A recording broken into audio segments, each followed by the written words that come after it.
Hello everyone, my name is Western Jolin, and today I'm going to be showing off a few tops the tank engine Ertl items that I've recently obtained. So let's get into it.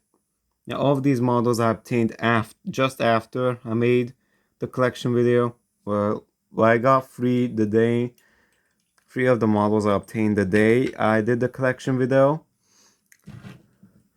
whereas the other two I got a little bit sometime after that. Well, not by a lot, like 1 or 2 weeks. Anyway, let's take a look at them. Now, the first one is an Ertl George. Now, this model is pretty nice. Plus, I do like this one quite a bit. Although he's a bit chipped up, unfortunately, like his steamroller. His roller here in the front is very chipped up, which really annoys me, to be honest. But for the most part, he's in pretty good condition. I mean, he doesn't actually have a lot of metal in him, I think. Well, actually, it does have a good chunk of metal. Like, I think only his wheels, and I think this section here is plastic. The top piece here is plastic, and the wheels are plastic, and his face is plastic. I think everything else here is metal. Yeah, everything else here seems to be metal. Yeah, the rest of it is all metal. Now I'm gonna bring out the take along here for a brief comparison. Now here is the take along model for a brief comparison, because I do want to make a hard up comparison between the two once I start making my series, or that little series of take along versus take and play, because I got a lot of take along and Ertl models and take alongs and take and plays that I can compare to each other. And here's two of them. Like, you can see the shade of green is a lot darker on this take along George. I personally prefer the lighter shade of green on this Ertl one. Fortunately, my Ertl George is missing the piece from the top.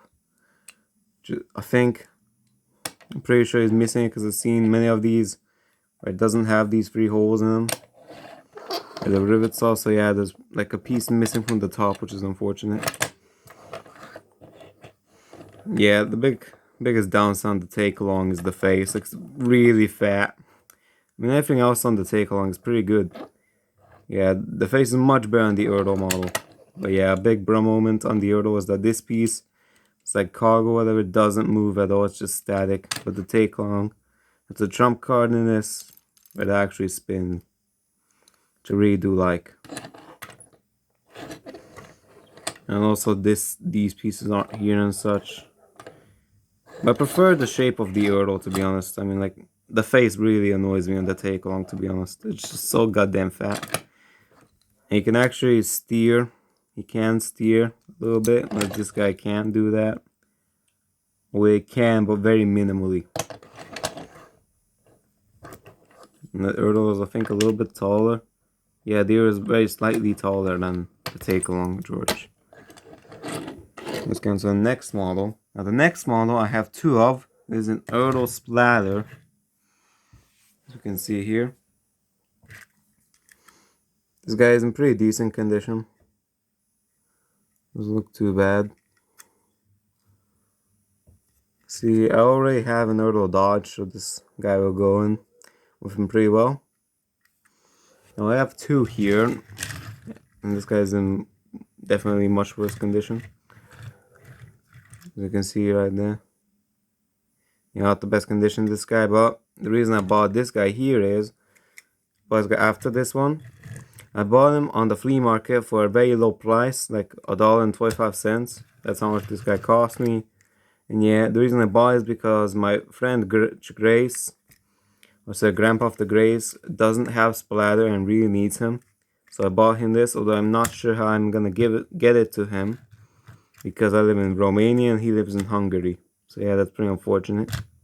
Hopefully one day I'll be able to give this to him or trade it for another item. So yeah, hope that does end up happening someday. Splatter here is a pretty nice model. It's pretty accurate. Only thing that's really bad is a bit tall compared to some other engines, as I will show off in a bit.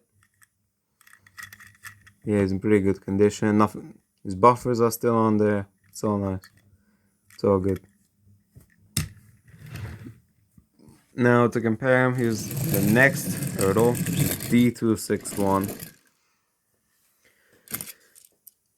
This guy's also in very good condition. I think he's the best condition of all the three Ertls that I got from the same person, because him, Splatter, and the George were from the same person. But this was from someone on the flea market, and the other one was one I found on a listing that was in my state, which I will show off. Of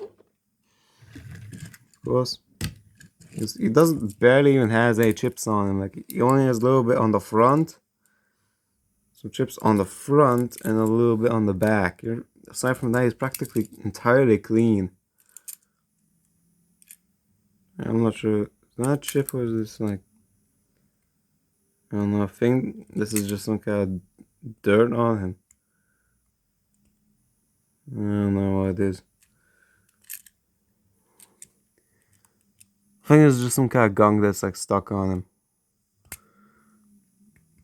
Well, it doesn't really come off.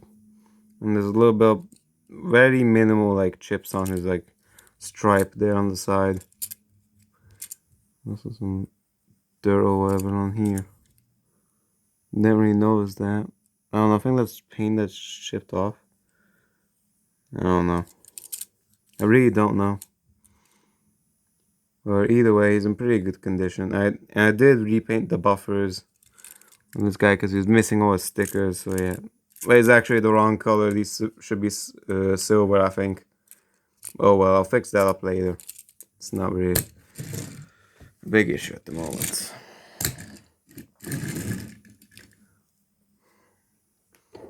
Now then, the last Ertl that I got is this Ertl Flying Scotsman. Now you all might recall seeing this in that one meme video I did, which was Sir Bertraminik, top and red hat, as Scotty appears for the sake of the joke. Yeah, this is arguably one of the worst Ertl models, but he's pretty rare because he was a UK exclusive. I think he's the only UK exclusive Ertl engine who didn't have who was released with the older style couplings, because the rest had the more modern style.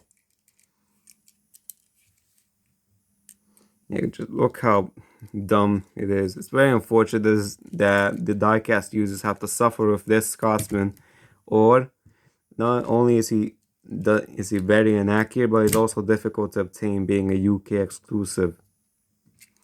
Or you could just use like a take-along, use a take-along Gordon and another take-along Gordon tender to make him.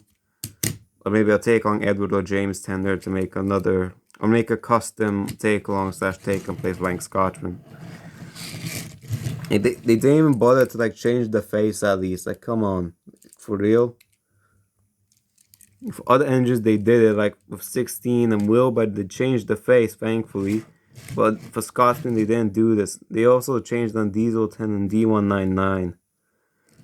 So, yeah, I really don't get why they didn't do it on Scotsman. And they also changed the faces on all 5 of the diesel shunters that share this class, like B12, I think the class is called. Yeah, but they have no idea why Ertl didn't do that. And like his color is also he's the wrong shade of color. It's like very light green. It should be darker, like maybe just a little bit lighter than like around this shade of green is what Scotsman should be like. It looks practically yellow. And not only that, but he almost has only 1 tender when he should have 2. And like his nameplate is just pathetic. I mean, they didn't even write his name on it. They just put 2, a red and black stripe, and called it a day. Like, that's just for real, Ertl, for real. But it's the only Ertl exclusive or the only UK exclusive Ertl that's really this big of a letdown. The rest are pretty good. The rest of the UK are pretty good. Good, like models. So yeah. Anyways, that was my little showcase of Ertls that I obtained recently. Hope you all enjoyed it. And I'll see you all next time. Goodbye and peace out.